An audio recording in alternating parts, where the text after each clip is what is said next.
Bonjour à tous.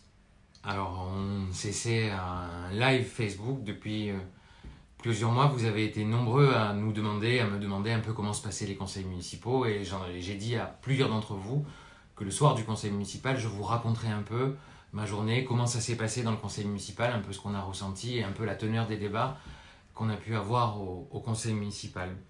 Et donc, ce soir, je vais vous raconter un petit peu et nos débats et la teneur de ce conseil municipal. D'abord, ce qui m'a le plus frappé ce matin, c'est quand on est arrivé, c'est le monde qu'il y avait devant le conseil municipal. C'était lundi matin, il était 8h moins le quart, il faisait 3 degrés. Et il y avait déjà des centaines de Marseillais qui étaient là, devant le conseil municipal, pour beaucoup d'entre eux d'ailleurs, bravant le froid et portant des revendications très fortes. Et on voit que de conseils municipaux en conseils municipaux, il y a de plus en plus de Marseillais qui viennent là pour réclamer finalement une autre vie. Il y avait les personnes qui se sont battues contre les PPP des écoles, contre la privatisation des écoles. Ils étaient nombreux à venir dire devant le conseil municipal qu'ils n'acceptent pas cette privatisation des écoles. Puis il y avait aussi les délogés de la rue d'Aubagne, celles et ceux qui réclament de la dignité, celles et ceux qui réclament qu'on s'occupe d'eux, qui considèrent qu'on ne peut pas les traiter comme des Marseillais de seconde zone. Et ils étaient là, encore une fois, comme à chaque fois qu'il s'agit de la rue d'Aubagne, avec beaucoup de dignité. Pour réclamer de la justice et pour réclamer de la solidarité. Puis il y avait aussi des gens venus d'un peu plus loin, de Saint-Barnabé. Ils étaient là par dizaines, venus dire qu'ils n'acceptent pas là aussi la privatisation de l'hôpital. Vous savez qu'à Saint-Barnabé, la ville va donner un terrain à un promoteur qui va construire un hôpital privé. Quand on sait l'état des hôpitaux publics à Marseille, quand on sait l'état de la PHM à Marseille, ben on est tout simplement scandalisé par cette nouvelle privatisation, une énième privatisation après les écoles. Maintenant, c'est l'hôpital. Et donc on est entré en conseil municipal et ça fait tout de suite ma transition. Il y a eu un débat d'orientation budgétaire. C'est le moment où on discute des grandes orientations et de la manière dont on va dépenser l'argent, de la manière dont on conçoit la ville en fait, le débat d'orientation budgétaire. Et on voit bien que à ce moment-là du débat, j'ai essayé de me faire le porte-parole un peu de toutes ces luttes, mais surtout d'une certaine idée qu'on doit avoir de la démocratie. Revoir tout simplement notre manière de comprendre la ville, d'appréhender la ville, et puis surtout notre relation avec les Marseillais. Les Marseillais demandent quoi?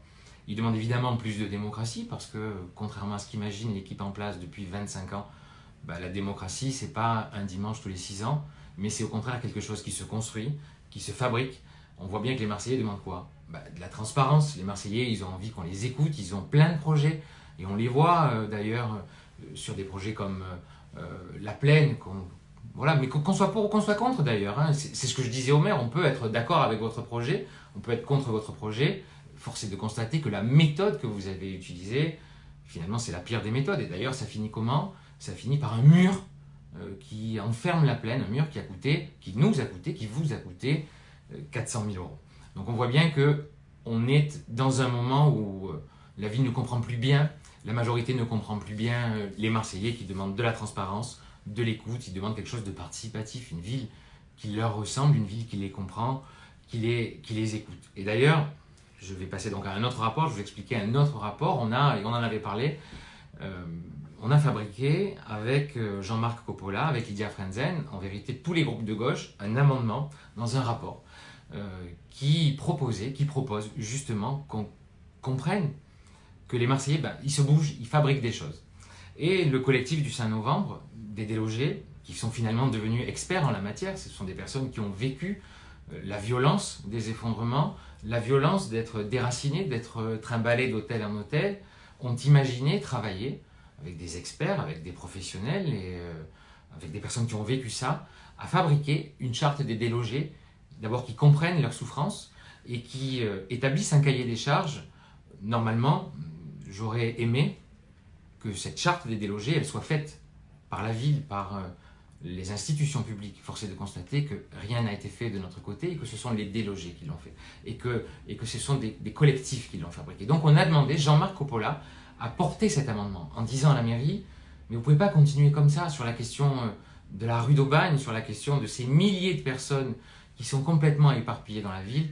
Changez de méthode, écoutez ce qui se passe, co-construisez même. Vous n'êtes pas obligé de reprendre en intégralité la charte qui a été fabriquée par les Marseillais, mais au moins fabriquer une charte avec les Marseillais.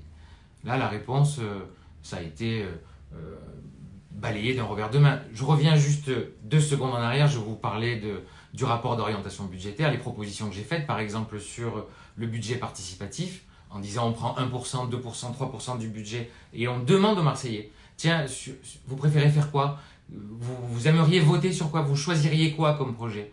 Ça les a fait sourire hein, quand j'ai proposé ça ce matin, ils ont là aussi balayé d'un revers de main la proposition.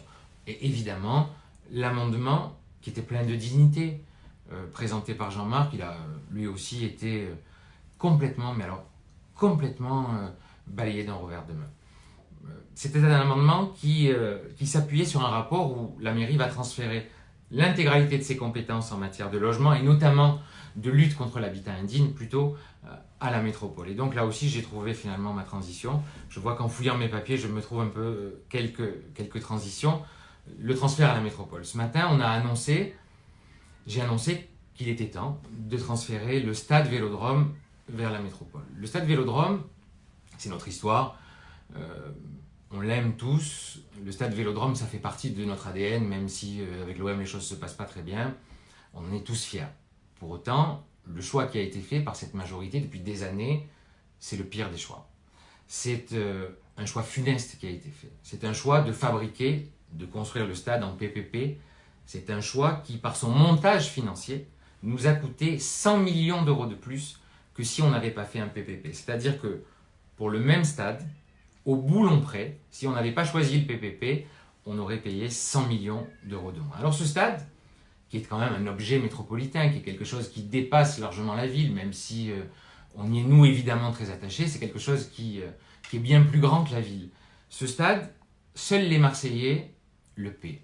Et il y a quelque chose de très injuste. Et justement, dans mon intervention, j'ai essayé d'arrêter cette injustice en disant, ce stade qui nous a coûté très cher, trop cher, on est les seuls, nous les Marseillais, à le payer, alors que d'autres l'utilisent. Des habitants d'Aix, de Venelle, de Salon, d'ailleurs, viennent au stade, en profitent, ils viennent voir les concerts, ils viennent voir l'OM, c'est un équipement qui nous dépasse, mais il n'y a que les Marseillais qui le paient. C'est-à-dire que nous, on continue de payer pour le stade, alors que les Marseillais, quand même, eux, paient pour des équipements qui ne sont pas à Marseille. J'ai pris l'exemple ce matin de la piscine de Venelle. La piscine de Venelle, moi, je ne connais pas beaucoup de Marseillais qui vont à la piscine de Venelle. Eh bien, pour autant, nous, dans nos impôts, on paie pour la piscine de Venelle. Et les habitants de Venelle, eux, qui viennent au stade Vélodrome, eux, ils ne paient pas pour le stade Vélodrome. Et c'est pareil pour des équipements à Salon, à Aix-en-Provence, à Istres, où nous, les Marseillais, on continue de payer, alors que les autres ne le font pas. Donc, vraiment, j'ai demandé de manière assez solennelle à Martine Vassal, au maire de Marseille, de dire il faut mutualiser cet équipement, il faut le transférer. J'ai utilisé le terme de vendre, ça veut dire en fait rétrocéder le stade à la métropole. Le stade, il nous appartiendrait à tous, mais on arrêterait, nous, de payer 15 millions d'euros par an. Grosso modo, je crois que pour cette année, on va payer 1 300 000 euros par mois pour le stade. C'est bien trop cher, c'est en fait complètement inacceptable. Là encore, ils nous ont balayé d'un revers de main ce qu'on disait, et ça les fait sourire. Comme à chaque fois qu'on intervient, quand on était intervenu sur le PPP des écoles, ça les faisait sourire. Là, pareil. C'est juste rendre du pouvoir d'achat aux Marseillais. C'est arrêter de penser que les Marseillais, c'est des vaches à lait. Non, les Marseillais ne peuvent pas payer seul un stade qui reçoit des gens bien au-delà de Marseille. Il y a des chiffres qui nous disent d'ailleurs que de 30 à 40, et selon les événements, 50% des personnes qui viennent au stade ne sont pas les Marseillais. Mais il n'y a que les Marseillais qui paient là-dessus.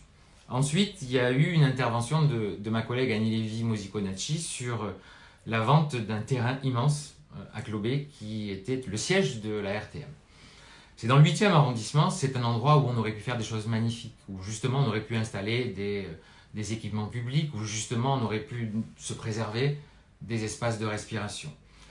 Le choix qui a été fait par la municipalité, et ça fait 25 ans qu'ils sont là, et on se demande d'ailleurs s'ils comprennent bien ce qui est en train de se passer dans la ville, le choix qui a été fait par la municipalité, c'est de dire à un promoteur, on va vous le vendre, et puis vous allez pouvoir faire des immeubles et de la promotion immobilière. Donc Annie s'est battue avec force pour une certaine idée de la ville, pour dire qu'on devait arrêter ces constructions à outrance, pour dire qu'on devait vivre dans une ville apaisée, où on puisse se déplacer, respirer et qu'on devait aussi arrêter cette espèce de course folle où dès qu'il y a un terrain qui se libère, on le donne à un promoteur pour qu'il construise un immeuble.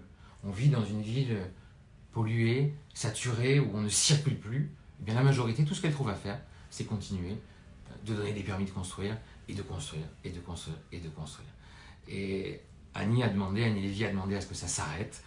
Et là encore, j'ai l'impression que la majorité, soit ne sait plus très bien dans quelle ville elle vit, soit n'a plus vraiment l'écoute nécessaire envers les Marseillaises et les Marseillais. Il y a eu aussi une intervention, il y a eu beaucoup d'interventions intéressantes. Il y a eu aussi une intervention intéressante de Roland Cazola qui intervenait sur les 50 millions d'euros que le conseil départemental va donner à Marseille. Il pointait finalement l'injustice de la manière dont ces 50 millions d'euros sont investis à Marseille, donnés à Marseille. Je crois que sur les 50 millions d'euros, il y a plusieurs dizaines de millions d'euros qui vont être donnés pour qu'on puisse refaire la rade de la Pointe Rouge. Pourquoi ? Parce qu'on va accueillir les épreuves, quelques épreuves de voile pour les Jeux Olympiques dans les 4 années qui arrivent. Là encore, on manque de tout dans cette ville. On manque d'équipement public. On voit bien que quand on fait face à une crise, on est incapable d'y répondre. On voit bien qu'on manque d'écoles dignes, qu'on manque de stades de quartier, qu'on a des quartiers sans bibliothèque. Et on va mettre plusieurs dizaines de millions d'euros pour refaire une rade. Et je crois que Roland a bien fait de pointer l'injustice de ces 50 millions d'euros. Voilà pour le conseil municipal. Je ne peux pas passer sous silence quelque chose qui s'est passé à la fin, qui est à mon sens quelque chose d'assez honteux. J'ai entendu des horreurs dans le conseil municipal depuis que j'y suis, depuis le début de ce mandat, rarement comme ce matin. Ce matin, le chef du Front National, Stéphane Ravier, a été ignoble. Il a été abominable à l'endroit de Lydia Frenzen, qui est une élue d'Europe Écologie Les Verts, qui intervenait sur sa manière de concevoir la ville. Il l'a finalement attaqué de la manière la plus violente qui puisse être.